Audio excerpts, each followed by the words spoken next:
S-500 Prometheus എന്ന missile defence system. അടുത്തിടെ റഷ്യയുടെ പക്കൽ നിന്നും ഒരു അറിയിപ്പ് വന്നു. കേർച്ച് ബ്രിഡ്ജ് ഉക്രൈനും ഉക്രൈന്റെ നിയന്ത്രണത്തിലുണ്ടായിരുന്ന ക്രീമിയയ്ക്കും റഷ്യയുടെ കേർച്ച് പ്രദേശത്തിനും നടുവിലുള്ള സമുദ്രത്തിന് മധ്യേ സ്ഥിതി ചെയ്യുന്ന 20 കിലോമീറ്ററുള്ള ഒരു പാല സംവിധാനം. അതിനെ സംരക്ഷിക്കാൻ റഷ്യ S-500 കൊണ്ടുവന്ന് ഒഫീഷ്യലായി ആ സ്ഥലത്ത് നിർത്തിവെച്ചിട്ടുണ്ട്. ഇത് എത്ര വലിയ മൂവ് ആണെന്ന് അറിയാമോ? ഇത്രയും ദിവസം റഷ്യ ഉക്രൈൻ യുദ്ധത്തിൽ ഇതിനെക്കുറിച്ചുള്ള വാർത്തകൾ അധികം നമ്മളെ കൊണ്ട് കാണാൻ സാധിച്ചിട്ടില്ല.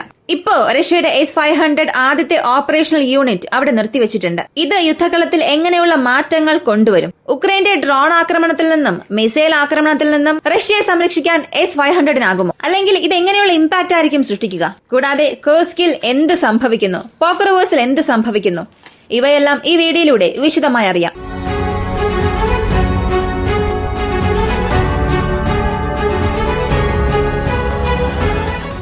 S-500-നെ കുറിച്ച് അറിയുന്നതിന് മുൻപ് ചെറിയ അപ്ഡേറ്റ്സ് ആദ്യം കാണാം. ആദ്യം കേർസ്കിൽ നിന്നും ആരംഭിക്കാം. കേർസ്കിൽ ഉക്രൈന്റെ കൗണ്ടർ ഒഫൻസീവ് 2 ദിവസത്തിന് മുൻപ് വരെയും നമ്മൾ വളരെ മികച്ചതായി സംസാരിച്ചു. ഉക്രൈൻ അത് ചെയ്തു, ഉക്രൈൻ ഇത് ചെയ്തു, ഒരു മൾട്ടിപ്പിൾ ഡയറക്ഷനിൽ നിന്നും റഷ്യൻ പൊസിഷനുകളെ ആക്രമിച്ചു ഓടിച്ചു, ഇങ്ങനെ വലിയ വാർത്തകൾ വന്നിരുന്നു. എന്നാൽ ഇപ്പോൾ വന്നിരിക്കുന്ന ഒരു പുതിയ വാർത്ത ഈ പറഞ്ഞ അവസ്ഥകളെല്ലാം മാറാൻ തുടങ്ങിയിട്ടുണ്ട്. ഉക്രൈൻ എത്രത്തോളം കൗണ്ടർ ഒഫൻസീവിലൂടെ അകത്തേക്ക് പോയോ അതിൽ ഒരു 80% അവർക്ക് വിജയം ലഭിച്ചില്ല. പരാജയം മാത്രമായിരുന്നു ലഭിച്ചത്. 3-4 ദിവസങ്ങൾക്ക് മുൻപ് നമ്മൾ പറഞ്ഞിരുന്നു 3 പ്രധാനപ്പെട്ട ഗ്രാമങ്ങളെ പിടിച്ചെടുത്തു. ഈ ജംഗ്ഷൻ റോഡ്സ് ഇവർ പിടിച്ചെടുത്തതുകൊണ്ട് അടുത്ത ഘട്ട ഒഫൻസീവ് ഇവരെ കൊണ്ട് മുന്നോട്ട് കൊണ്ടുപോകാൻ സാധിക്കുമെന്ന്. യഥാർത്ഥത്തിൽ ആ 3 പ്രവശ്യയും ഉക്രൈന് ഒരു വലിയ കെണിയായി മാറിയിരിക്കുകയാണ്. ഈ 3 ജംഗ്ഷൻ ഏരിയാസിൽ നിന്ന് റഷ്യയുടെ ട്രെഞ്ചസും റഷ്യയുടെ ലാൻഡ് മൈൻസ് ഡ്രോൺസും വൈഡ് സ്പ്രെഡ് ആയിട്ടുണ്ട്. ബ്രിട്ടന്റെ ചില land mine vehicles, anti land mine വെഹിക്കിൾസും ഉക്രൈന്റെ ചില വാഹനങ്ങൾ, ഇവയെല്ലാം അകത്തേക്ക് പോയാലും 24 മണിക്കൂർ അവയെ അവിടെ പ്രയോജനപ്പെടുത്തിയിട്ടും അവർക്കൊരു വിജയം ലഭിച്ചില്ല. ഇന്നലെ 2 മൈൻ ലാൻഡിംഗ് വെഹിക്കിൾസ് ഉക്രൈൻ നഷ്ടമായി. ഒരു ചതുരശ്ര കിലോമീറ്ററോളം പ്രദേശങ്ങളിൽ പോലും 300-400 ആന്റി പേഴ്സണൽ മൈൻസും പീരങ്കികൾക്കെതിരെയുള്ള മൈൻസും ഒരുപാടുണ്ട്. ഇത് ലോക യുദ്ധത്തിൽ പോലും ഇത്രയേറെ ഉപയോഗിച്ചിട്ടുണ്ടാകുമോ എന്നറിയില്ല. എന്നാൽ ഈ കേർസ് പ്രദേശത്ത് ഉക്രൈൻ പട്ടാളക്കാർ ആരും മുന്നേറാൻ പാടില്ല എന്നതിനു വേണ്ടി, ഉക്രൈൻ മാത്രം അല്ല, ആരും ഈ സോണിനെ ക്രോസ് ചെയ്ത് വരാൻ പാടില്ല എന്നതിനു വേണ്ടി ഇത്രത്തോളം കൂടുതൽ കുഴിബോംബുകൾ റഷ്യ അവിടെ ഉപയോഗിച്ചിട്ടുള്ളതായി ഉക്രൈൻ പക്ഷത്തു നിന്നും ഒരു വാർത്ത വന്നു. കൂടാതെ ഇപ്പോൾ വരെയും 15,000 റഷ്യൻ സൈനികരെ കൊന്നതായി ഉക്രൈന്റെ പ്രസിഡൻഷ്യൽ ഓഫീസിൽ നിന്നും അറിയിപ്പ് പുറത്തുവിട്ടു. 15,000 റഷ്യൻ സൈനികരെ കൊന്നു, അത് ശരി തന്നെയാണ്. ഇതിനകം 65,000 പേർ അവിടെ ഉണ്ടല്ലോ. ഇതിൽ ഉക്രൈൻ സൈനികർ എത്ര പേർ മരിച്ചു എന്ന ചോദ്യത്തിന് ഇപ്പോഴും സെലൻസ്കിയുടെ ഭാഗത്തുനിന്ന് യാതൊരു മറുപടിയും വന്നിട്ടില്ല. എന്നാൽ അതിന് പകരം ഉക്രൈന്റെ ഡിപ്പാർട്ട്മെന്റ് ഓഫ് സ്റ്റാറ്റിസ്റ്റിക്സ് ഇവരിൽ നിന്നും ഒരറിയിപ്പ് വന്നു. 2024 മാത്രം കാണാതായ ഉക്രൈൻ സൈനികരുടെ എണ്ണം എന്നത് 30,000 കഴിഞ്ഞിട്ടുണ്ട്. ഇതിനകം ഞാൻ ഒരു വീഡിയോയിൽ പറഞ്ഞിരുന്നു, ഈ വാർ സോണിൽ മരിച്ചാൽ പോലും പ്രശ്നമില്ല, അവർക്ക് ആവശ്യമായ ആദരവ്, കുടുംബത്തിന് ആവശ്യമായ സഹായം ഇവയെല്ലാം നൽകും. ഈ 30,000 പേര് ഇപ്പോൾ കാണാതായിട്ടുണ്ടല്ലോ, ഇവർക്കൊന്നും തന്നെ ലഭിക്കില്ല. അവസാനം വരെയും കാണാതായവരുടെ ലിസ്റ്റിൽ മാത്രമേ വയ്ക്കുകയുള്ളൂ. അവർക്ക് ആവശ്യമായ യാതൊരു ഫണ്ട്, സഹായം ഒന്നും പോകില്ല. അപ്പോ ഉക്രൈന്റെ രാഷ്ട്രീയ പ്രവർത്തകർ ഇങ്ങനെ ഒരുപാട് പേര് ഈ ലിസ്റ്റിൽ ചേർത്തുകൊണ്ടിരിക്കുകയാണ്. ഒരു വർഷത്തിൽ 30,000 സൈനികർ കാണാതായി എന്നുള്ളതെല്ലാം മോഡേൺ വാർ ഇറയിൽ, അല്ലെങ്കിൽ ഈ മോഡേൺ വാർ ടാക്ടിക്സിൽ വളരെ മോശമായ അവസ്ഥയാണ്.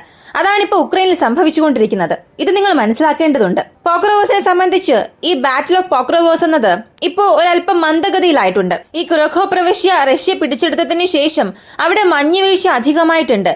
ചില സ്ഥലങ്ങളിൽ -20°C ആണ്. റഷ്യയുടെ 2 T-90 പീരങ്കികൾ ഉക്രൈൻ ഡ്രോൺ സ്ട്രൈക്കിൽ നിന്നും രക്ഷപ്പെട്ടു. പോക്രോവോസിനടുത്തുള്ള ചെളിയിൽ അകപ്പെട്ടു. ഇങ്ങനെ ബാറ്റിൽ സിനാരിയോ വളരെയേറെ മാറിയിട്ടുണ്ട്. ആ ഭൂപ്രദേശത്തിന്റെ സ്വഭാവം, അവിടെയുള്ള ഈർപ്പം, ഇവയെല്ലാം ഉക്രൈന് ഫേവറായി മാറിയിട്ടുണ്ട്. റഷ്യയുടെ ഈ ഒരു മുന്നേറ്റം ഒരല്പം സ്ലോ ആയിട്ടുണ്ട്. ഇവിടെ റഷ്യയുടെ ഒഫൻസീവ് കൊണ്ടോ ഡിഫൻസീവ് കൊണ്ടോ റഷ്യയുടെ മൂവ്മെന്റ്സ് സ്ലോ ആയിട്ടില്ല. സ്വാഭാവികമായി ഉണ്ടാകുന്ന മാറ്റങ്ങൾ, ഭൂപ്രദേശത്തിൽ ഉണ്ടാകുന്ന മാറ്റങ്ങളും കാരണം റഷ്യ അവരുടെ ഒഫൻസീവ് സ്റ്റോപ്പ് ചെയ്തിട്ടുണ്ട്. അതല്ലാതെ മറ്റ് സ്ഥലങ്ങളിൽ നടക്കുന്ന ആക്രമണങ്ങൾ, ആർട്ടിലറി സ്ട്രൈക്ക് നടക്കുക, റോക്കറ്റ് സ്ട്രൈക്ക് നടക്കുക, ഇതെല്ലാം എപ്പോഴത്തെയും പോലെ സംഭവിക്കുന്നുണ്ട്. അധികമായി Su-57 ഇപ്പോഴും റഷ്യ ഉപയോഗിച്ചുകൊണ്ട് തന്നെ ഇരിക്കുന്നു. ഇന്നലെ ഒറ്റ ദിവസത്തിൽ മാത്രം Su-57 S-16 മിസൈൽസ് ഉപയോഗിച്ചിട്ടുണ്ട്. 12 മിസൈൽസും ഫ്രണ്ട് ലൈനിലെ ഒരു 1000 കിലോമീറ്ററിൽ അതിന്റെ ഇമ്പാക്ട് സൃഷ്ടിച്ചിട്ടുണ്ട്. ഇത്തവണ പ്രധാനമായും Su-57 ആക്രമിച്ചതെല്ലാം ഉക്രൈന്റെ കമ്മ്യൂണിക്കേഷൻ സെന്റേഴ്സിനെയാണ്. കാരണം ഈ കമ്മ്യൂണിക്കേഷൻസ് എല്ലാം ഒരുപാട് സ്ഥലത്ത് കട്ടാകുമ്പോൾ തന്നെ ഉക്രൈൻ അവിടെ ട്രാപ്പ് ആകും. അവിടെയുള്ള പോയിന്റിനെ ലക്ഷ്യം വെച്ചാണ് 30-40 കിലോമീറ്റർ അകലെയുള്ള ആർട്ടിലറി ഗ്രൂപ്പ്സ് അവിടെ ആർട്ടിലറി സ്ട്രൈക്ക് നടത്തി. ഈ ആർട്ടിലറി സ്ട്രൈക്ക് മൊത്തത്തിൽ ആ യൂണിറ്റിനെ തന്നെ തകർത്തു എന്ന് പറയാം. ഇതാണ് റഷ്യ ഉക്രൈൻ ബാറ്റിൽ ഇപ്പോൾ സംഭവിച്ചുകൊണ്ടിരിക്കുന്ന കാര്യം. മഞ്ഞുവീഴ്ച അധികമായതുകൊണ്ട് രണ്ട് വിഭാഗത്തിനും ഇവിടെ യാതൊരു മുന്നേറ്റവും നൽകാൻ കഴിഞ്ഞില്ല.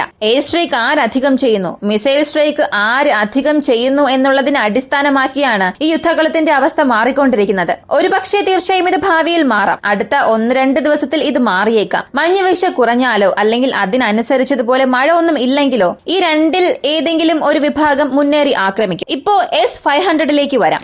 S-500 പ്രൊമത്യൂസ്, S-400ന്റെ അടുത്ത ഘട്ടം, അല്ലെങ്കിൽ താഡിനേക്കാൾ വളരെ എഫിഷ്യന്റ് ആയ ഒരു സിസ്റ്റം എന്ന് ഇതിനൊരു പേരുണ്ട്. അതിന് പ്രധാനപ്പെട്ട കാരണം S-400 500-600 കിലോമീറ്റർ റേഡിയസ് ഉള്ള ടാർഗറ്റിനെ ട്രാക്ക് ചെയ്യുന്നതിനും 400 കിലോമീറ്റർ മുതൽ അതിനെ എൻഗേജ് ചെയ്യുന്നതിനും നിർമ്മിച്ച ഒരു long range surface to air missile system എന്ന് പറയാം. എന്നാൽ S-500 എന്നത് ഇതിലും 100 കിലോമീറ്റർ കഴിഞ്ഞ് 800 കിലോമീറ്ററിനപ്പുറം നിന്ന് വരുന്ന ടാർഗറ്റ്സിനെ ട്രാക്ക് ചെയ്യാൻ സാധിക്കും. ട്രാക്ക് ചെയ്യുക മാത്രമല്ല, 500 കിലോമീറ്റർ വരെയും അകത്തേക്ക് വരുന്ന ടാർഗറ്റ്സിനെ എൻഗേജ് ചെയ്യാൻ സാധിക്കും. ഈ 500 കിലോമീറ്റർ എൻഗേജ് ചെയ്യാൻ 77N6 എന്ന മിസൈൽസ് ആണ് ഈ S-500ൽ ഉപയോഗിച്ചിരിക്കുന്നത്. എന്തിന്? ഒരു പടി മുകളിലേക്ക് ചെന്ന് ആന്റി സാറ്റലൈറ്റ്സ് വെപ്പൺസും ഈ ലോ എർത്ത് ഓർബിറ്റിൽ അവിടെ പറന്നുകൊണ്ടിരിക്കുന്ന ഉപഗ്രഹങ്ങളെപ്പോലും ഈ ഒരു മിസൈലിനെ കൊണ്ട് വെടിവെച്ച് വീഴ്ത്താൻ സാധിക്കും. അത്രത്തോളം പ്രവർത്തനക്ഷമതയുള്ള ഒന്ന്, അത്രത്തോളം കാര്യക്ഷമമായ ഒന്ന്. എന്നാൽ ഈ S-500ൽ കൂടുതൽ യൂണിറ്റ്സും ഇപ്പൊ പ്രൊഡക്ഷനിലില്ല. ഒഫീഷ്യലായി 2 യൂണിറ്റ് മാത്രമാണ് ഉള്ളത്. ഒരു യൂണിറ്റിൽ 4 ബാറ്ററി ഉണ്ടാകും. ഒരു ബാറ്ററിക്ക് 4 ലോഞ്ചേഴ്സും ഉണ്ടാകും. അതിന്റെ റഡാർ സ്റ്റേഷൻ ഇവയെല്ലാം ഉണ്ടാകും. ഒരു ലോഞ്ചറിൽ 2 മിസൈൽസ് മാത്രമേ ഉണ്ടാവുകയുള്ളൂ. കാരണം ഇതിൽ 77N6 മിസൈൽസിന്റെ ഫംഗ്ഷൻസ് വലുതായതുകൊണ്ട് ഒഫീഷ്യലായി അതിൽ 2 ലോഞ്ചേഴ്സ് മാത്രമേ ഉണ്ടാകൂ. ഇനി അതിന്റെ സബ്മുനേഷൻസ് S-400 പോലുള്ള മിസൈൽസും ഇതിന്റെ കൂടെ ചേർക്കുകയാണെങ്കിൽ ഒരു ലോഞ്ചറിന് 8 മിസൈൽസ് വരെയും ഇവരെ കൊണ്ട് അയക്കാൻ സാധിക്കും. എന്നാൽ S-500ന്റെ വിക്ഷേപണ സംവിധാനത്തിൽ വെറും 2 മിസൈൽസ് മാത്രമേ അയക്കാൻ സാധിക്കും. ഇങ്ങനെയുള്ള പ്രധാനപ്പെട്ട ഒരു സിസ്റ്റം വളരെ നാളായി കേർച്ച് പ്രദേശത്ത് ഇൻസ്റ്റാൾ ചെയ്യാൻ പോവുകയാണ് എന്ന വാർത്തകൾ വന്നിരുന്നു. കാരണം കേർച്ച് പ്രദേശം റഷ്യയുടെ പ്രധാനപ്പെട്ട ഒരു അസറ്റ് ആണ്. നിങ്ങൾക്ക് എല്ലാവർക്കും ഒരു സംശയം വരാം, കേർച്ച് ബ്രിഡ്ജിനെ കുറിച്ച് ഇത്രയധികം സംസാരിക്കുന്നു, അതിന് കീ മിലിറ്ററി വാല്യൂ ഇപ്പൊ കുറഞ്ഞിട്ടുണ്ടല്ലോ. ഇതിനകം റഷ്യ ഒക്കുപ്പൈഡ് പ്രദേശങ്ങൾ വഴി ലാൻഡ് കോറിഡോർ നിർമ്മിച്ചിട്ടുണ്ട്. അങ്ങനെ നിർമ്മിച്ച പ്രദേശങ്ങൾ വഴിയാണ് അവരുടെ സൈനികം സംബന്ധിക്കുന്ന നീക്കങ്ങളെല്ലാം നടക്കുന്നത്. അങ്ങനെയുള്ളപ്പോൾ ഈ ബ്രിഡ്ജ് എന്തുകൊണ്ട് ഇത്ര വലിയ രീതിയിൽ സംസാരിക്കുന്നു? ഉക്രൈൻ ഇതിനെ ആക്രമിച്ചാലും എന്ത് സംഭവിക്കാൻ പോകുന്നു എന്ന ഒരു ചോദ്യം, സംശയവും വരാം. സത്യത്തിൽ ഇത് റഷ്യൻ പ്രസിഡന്റ് വ്ളാഡിമിർ പുടിൻ അദ്ദേഹത്തിന് വളരെ പേഴ്സണലായ ഒരു കാര്യമാണ്. മാത്രവുമല്ല, ഇതിൽ കൈവച്ചാൽ നേരിട്ട് അദ്ദേഹത്തിന്റെ ഈഗോയെ തന്നെ ട്രിഗർ ചെയ്യുന്ന ഒന്നാണ്. കാരണം റഷ്യ ഇതിനെ വളരെ ഫ്ലെക്സ് ചെയ്ത് വെച്ചിട്ടുണ്ട്. ഈ കേർച്ച് ബ്രിഡ്ജ് എന്നത് ലോകത്തിലുള്ള one of the most longest bridge ആണ്. 2 പ്രദേശങ്ങളെ കടലിന് നടുവിൽ കണക്ട് ചെയ്യുന്നതിൽ ലോകത്തിലുള്ള വലിയൊരു ബ്രിഡ്ജ് എന്ന് തന്നെ പറയാം. അങ്ങനെയുള്ള ഈ ഒരു പ്രദേശത്തെ നാളെ ഉക്രൈൻ ആക്രമിക്കുകയാണെങ്കിൽ അത് റഷ്യയുടെ പ്രസ്റ്റീജിനെ തന്നെ ബാധിക്കും. കേർസ്കിൽ ഇവർ ചെയ്തതുപോലും വലുതായി തോന്നില്ല. എന്നാൽ കേർച്ച് ബ്രിഡ്ജിനെ ആക്രമിക്കുകയാണെങ്കിൽ, ക്രീമിയൻ ബ്രിഡ്ജ് തകർക്കുകയാണെങ്കിൽ റഷ്യക്ക് അതൊരു വലിയ നെഗറ്റീവ് ഇമ്പാക്ട് തന്നെ സൃഷ്ടിക്കും. റഷ്യയുടെ വില തന്നെ അവിടെ കുറഞ്ഞതുപോലെയാകും. അത്രത്തോളം റിസ്ക് എടുക്കാൻ പാടില്ല. വീണ്ടും അങ്ങനെ എന്തെങ്കിലും സംഭവിക്കുകയാണെങ്കിൽ ഈ യുദ്ധം അടുത്ത ഘട്ടത്തിലേക്ക് പോകും. അതിനെല്ലാം തടയാൻ ഇത്ര വലിയൊരു സംവിധാനത്തെ അവിടെ എത്തിച്ചിട്ടുണ്ട്. എന്നാൽ S-500 ഇത്രത്തോളം വലിയ രീതിയിൽ സംസാരിക്കുന്നുണ്ടെങ്കിലും എന്നാൽ S-500നെ കുറിച്ച് നമ്മൾ എത്രത്തോളം വലിയ രീതിയിൽ സംസാരിക്കുന്നുവോ അത്രത്തോളം തന്നെ അതിൽ ഒരുപാട് വൾണറബിലിറ്റീസും ഉണ്ട്. S-500നെ മാത്രം വെച്ചുകൊണ്ട് കേർച്ച് ബ്രിഡ്ജിനെ തീർച്ചയായും റഷ്യയെ കൊണ്ട് ഡിഫെൻഡ് ചെയ്യാൻ സാധിക്കില്ല. അതിന് പ്രധാനപ്പെട്ട 2 കാരണങ്ങളുണ്ട്. ഇതിനെ ഹൈ വാല്യൂ ടാർഗറ്റിനെ ട്രാക്ക് ചെയ്യാൻ കഴിഞ്ഞ് ആക്രമിക്കാൻ കഴിഞ്ഞാലും ചെറിയ ഡ്രോൺസ് അവയെ ഇതിനെ കൊണ്ട് കൗണ്ടർ ചെയ്യാൻ സാധിക്കില്ല. ഇതെന്നല്ല, ഏതൊരു എയർ ഡിഫൻസ് സിസ്റ്റത്തെ കൊണ്ടും കൗണ്ടർ ചെയ്യാൻ സാധിക്കില്ല. കൂടാതെ ലോ ഫ്ലൈയിങ് ആൾട്ടിറ്റ്യൂഡിൽ വരുന്ന ക്രൂയിസ് മിസൈൽസിനെ ഈ ഒരു എയർ ഡിഫൻസ് സിസ്റ്റത്തെ കൊണ്ട് ഒറ്റയ്ക്ക് പ്രതിരോധിക്കാൻ സാധിക്കില്ല. ലാൻഡ് ബേസ്ഡ് സിസ്റ്റംസിനെയോ അല്ലെങ്കിൽ ആകാശത്തിൽ നിന്ന് വരുന്ന ഫൈറ്റർ ജെറ്റ്സ്, ക്രൂയിസ് മിസൈൽസ് അങ്ങനെയുള്ള ടാർഗറ്റിനെ ഡിഫെൻഡ് ചെയ്യാൻ റഷ്യ ഉപയോഗിച്ചുവെങ്കിലും കടൽ പ്രദേശത്ത് കൂടുതലായ നാവൽ ഡ്രോൺസ് ഇപ്പോ ഉക്രൈൻ ഉപയോഗിക്കുന്നുണ്ട്. ഇവയൊന്നും ഡിഫെൻഡ് ചെയ്യാനാകുന്നില്ല. 5 കൺവെൻഷണൽ സബ്മറൈൻസ് ക്രീമിയയിൽ റഷ്യ നിലനിർത്തിയിട്ടുണ്ടായിരുന്നു ഈ സെവസ്റ്റോപോൾ ഹാർബറിൽ. എന്നാൽ ഇപ്പോഴത്തെ ഡേറ്റ എടുത്തു നോക്കിയാൽ ഒറ്റ സബ്മറൈൻ പോലും അവിടെ ഇല്ല.